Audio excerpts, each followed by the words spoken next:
Salam alaikum, bonjour à tout le monde. Je vous propose une capsule vidéo sur la localisation des racines d'une fonction qui va vous aider à démarrer votre premier TP sur la résolution des équations non linéaires.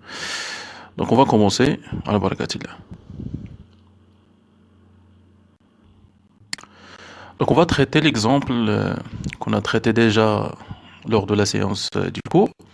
Donc il s'agit de localiser les racines d'une équation de type f de x égale à x à la puissance 4 moins 4x carré plus x plus 1 qui est égal à 0.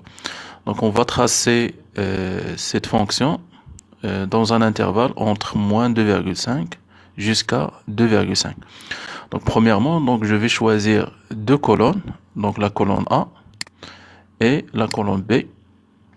Donc la première cellule de la colonne A, je vais mettre la variable x et la première cellule de la colonne B, je vais mettre ma fonction, donc f de x, c'est-à-dire je calcule l'image de x à travers cette fonction. Et donc la première valeur, donc c'est la première valeur de l'intervalle, c'est moins 2,5. Donc moins 2,5. Et je vais calculer f de moins 2,5. Donc comment? Donc je vais mettre égal x à la puissance 4. Donc x à la puissance 4, donc c'est la valeur contenue dans la cellule numéro 2. Donc c'est x, chapeau, c'est la puissance 4. Donc x, donc c'est la valeur de la cellule à la puissance, donc chapeau 4 moins 4 fois x au carré. Donc je choisis aussi la valeur de x, c'est au carré, donc chapeau 2, c'est-à-dire x au carré plus x, donc je vais mettre plus x, donc c'est la valeur de x plus 1 et entrée. Voilà, donc ça c'est f de x, c'est-à-dire c'est f de moins 2,5. Normalement, pour représenter cette fonction dans cet intervalle, je dois prendre un nombre de points variant entre moins 2,5 jusqu'à 2,5, pardon, entre moins 2,5 jusqu'à 2,5. Donc il vaut mieux de prendre un nombre largement suffisant de points. Donc par exemple, je vais prendre 100 points. 100 points entre moins 2,5 jusqu'à 2,5. Donc comment je vais faire? Donc c'est B moins A,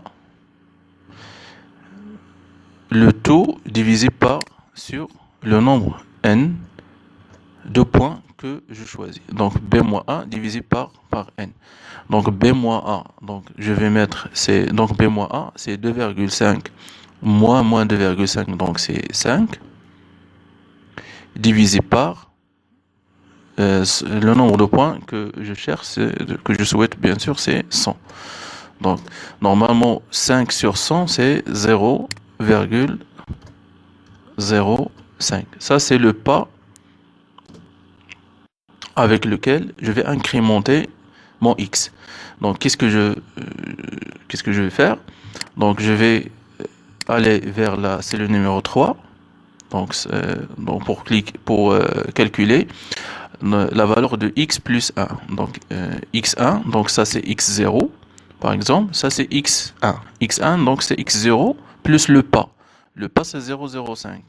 Vous pouvez changer le pas. Donc si vous voulez 1000 points, donc il suffit de diviser 5 par 1000 et votre pas va changer. Donc vous allez obtenir 1000 points entre moins 2,5 jusqu'à 2,5. Et donc je vais mettre donc la valeur de x1 égale à la valeur de x0, c'est-à-dire la précédente, plus le pas. Le pas c'est 0,0 5 égale. Donc ça, c'est x1. x2, donc il suffit de... Donc vous avez le petit carreau ici. Donc je vais déplacer mon curseur jusqu'à ce point-là. Donc le curseur va changer en 1 plus. Donc, et je glisse, par exemple, ça c'est le x2. Pardon. Ça c'est x2. Et ainsi de suite. Donc je vais aller, donc 100 points, c'est-à-dire que je vais aller jusqu'à la cellule 102.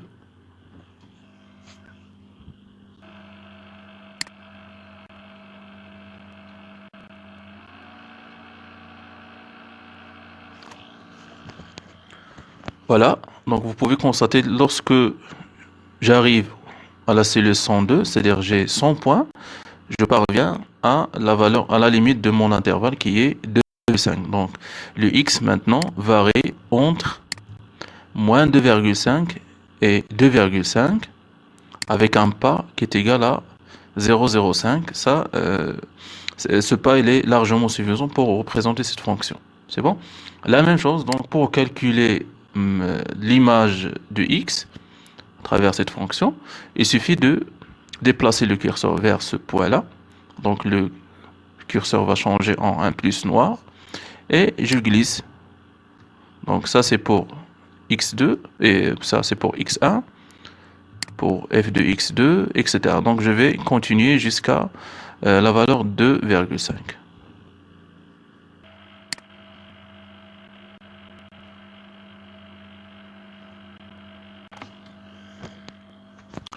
Voilà, donc j'ai tout les données. Donc j'ai x variant entre moins 2,5 jusqu'à 2,5 avec un pas qui est égal à 0,05.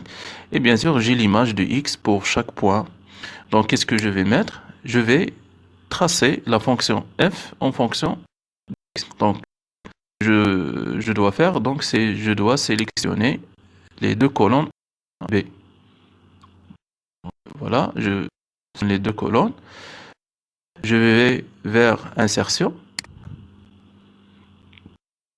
image de point, et je vais le troisième, c'est ça. Donc pour bien euh, ma courbe, donc je vais droit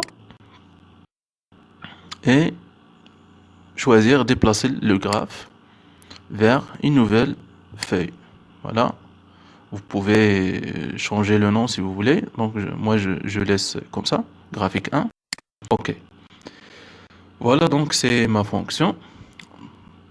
Donc je vais ajuster la forme. Donc je clique sur la courbe noire. Je vais agrandir un peu l'épaisseur. Donc je vais prendre par exemple 3 points. Pour les axes, donc je vais cliquer sur l'axe Y et mettre la forme. Donc je vais agrandir un peu les valeurs, changer la couleur pour être visible, gras. La même chose pour l'axe des X. Je vais un peu agrandir, donc je sélectionne l'axe, agrandir. Voilà. La couleur noire et en gras. Donc pour localiser mes racines, donc je dois ajouter quelques valeurs dans l'axe des X. Donc je vais double-clic sur l'axe. Voilà. Pardon, voilà, c'est ici. Donc je double-clique sur l'axe ici. Donc voici les options que j'ai. Donc je vais vers principal. Donc unité principale, option de d'axe. Unité. Donc je vais changer l'unité principale ici. Donc l'unité principale c'est le passé 1. Donc je vais mettre par exemple 0,2. Voilà. Voilà donc c'est pour bien localiser mes points. Donc voici. Voilà ici. Donc ma première racine, il se trouve entre moins 2,2 et 2. C'est bon, donc je vais changer ici, par exemple 0,5, pour ne pas trop charger l'axe. Voilà, c'est bien ça. C'est bien cette valeur. Voilà, l'intersection, donc, sont données par l'intersection de la fonction avec, ou bien la courbe avec l'axe des x. Donc la première racine est entre moins 2,5 et moins 2. La deuxième racine se trouve entre moins 0,5 et 0. Entre moins 0,5 et 0. Voilà. La troisième racine, c'est entre 0,5 et 1. Et la dernière racine, c'est entre 1,5 et 2. Donc, il y a 4 racines réelles. Donc, la fonction possède 4 racines. La première, donc, c'est entre moins 2,5 et moins 2. La deuxième, c'est entre moins 0,5 et 0. La troisième, c'est entre 0,5 et 1. Et la dernière, c'est entre 1,5 et 2. Comme ça, donc, je localise mes 4 racines dans 4 intervalles. Après, j'utilise l'une des 4 méthodes qu'on va voir lors de la séance pour déterminer chaque racine, la valeur de chaque racine de cette fonction.